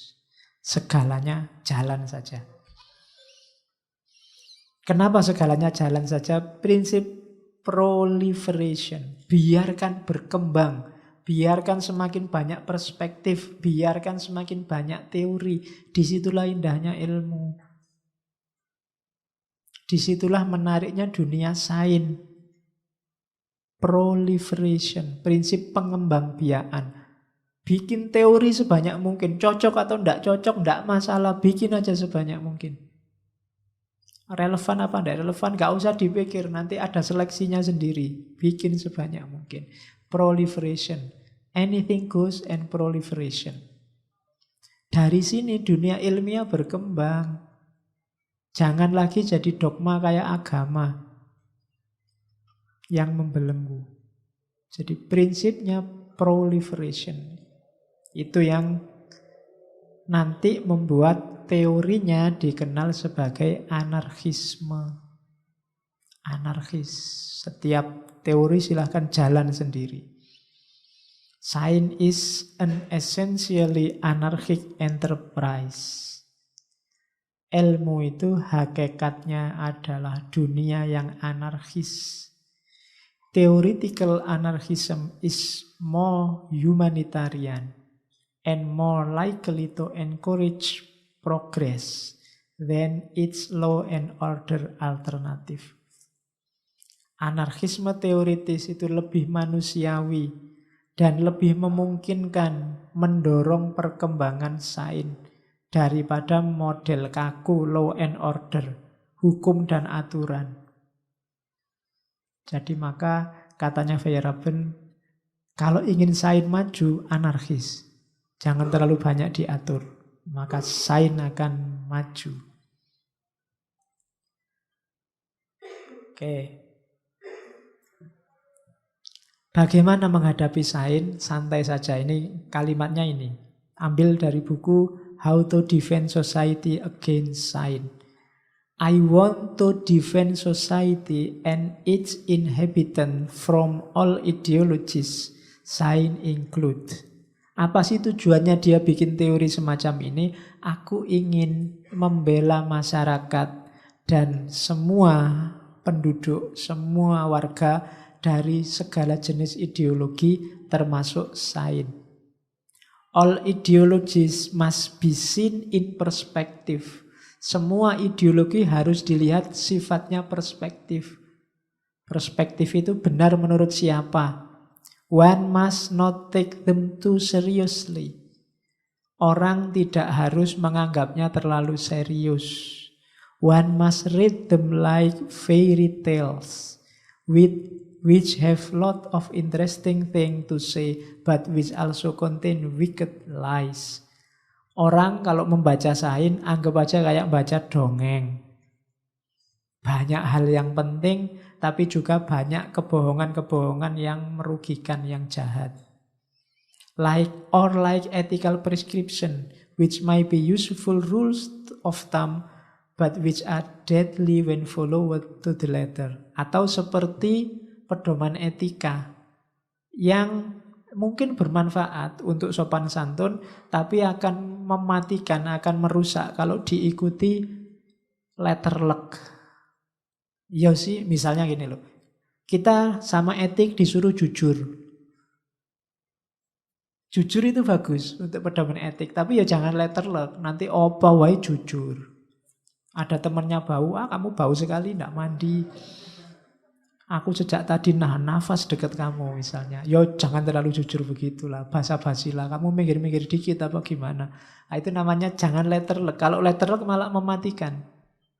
Terlalu jujur, terlalu sabar, itu bahasanya Feyerabend begitu. Yo untuk pedoman basa-basi sopan santun bagus, tapi jangan terlalu letterlek. Ilmu juga begitu. Ya penting lah untuk konteksnya, tapi jangan terlalu serius. Nanti kita susah sendiri. Cari kalimat itu di How to Defend Society Against Science. Jadi ini gayanya Feyerabend. Nanti ada yang ngomong bahwa Feyerabend adalah worst enemy of science. Musuh paling jahat dari sains. Oke, kalau digambar begitu. Bedanya Thomas Kuhn sama Feyerabend sama Popper. Popper enggak kita angkat di sini. Ya, kalau Popper hari ini sebenarnya orang masih pakai Thomas Kuhn. Paradigmatik, sains itu paradigmatik. Ganti dari paradigma ke paradigma yang lain. Zaman dulu orang pakai Popper, positivistik. Sains itu numpuk, unified science. Teori 1 dikembangkan jadi teori 2, dikembangkan jadi teori 3. Yang masih takut dunia ini pakai teorinya Feyerabend tadi.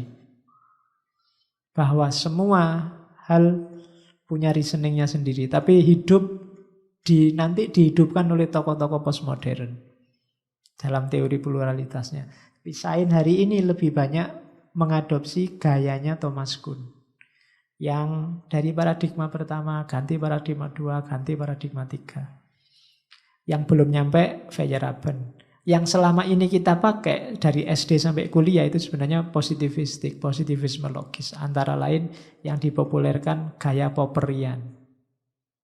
Bahwa ilmu itu ngumpul, ada standar-standar bakunya. Oke. Most scientists today are devoid of ideas, full of fear, intent on producing some paltry result so that they can add to the flood of inane papers that now constitute scientific progress in many areas. Ini sindiran luar biasa bagi kita hari ini. Sebagian besar ilmuwan hari ini itu sebenarnya nggak punya ide. Penuh ketakutan. Sukanya membuat hasil-hasil yang sia-sia. Bikin tulisan sia-sia yang menambah banjir paper yang tidak berguna. Banjir makalah yang tidak ada gunanya. Ngentek-ngentekin fotokopi kertas. Ya. Dan itulah isinya scientific progress hari ini in many areas. Kamu tinggal ngitung, apalagi jurnal sekarang tidak cuma kertas kan, online. Ada jutaan tulisan setiap tahunnya. Tapi perkembangannya tidak signifikan lagi. Temuan-temuan barunya tidak imbang dengan jumlah tulisannya. Ilmuwan hari ini devoid of ideas. Sudah tidak punya ide lagi, penuh ketakutan. Isinya omong kosong di paper-paper yang tidak jelas.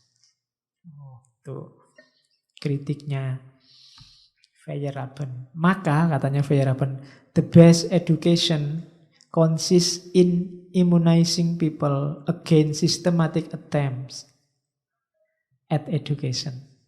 Katanya Feyerabend, pendidikan terbaik itu adalah melindungi masyarakat dari upaya-upaya sistematis dalam pendidikan, penyeragaman, pengaturan-pengaturan. Semakin banyak aturan, semakin tidak kreatif, semakin tidak berkembang pendidikan, katanya Feyerabend. Maka the best education consists in immunizing people against systematic attempt at education.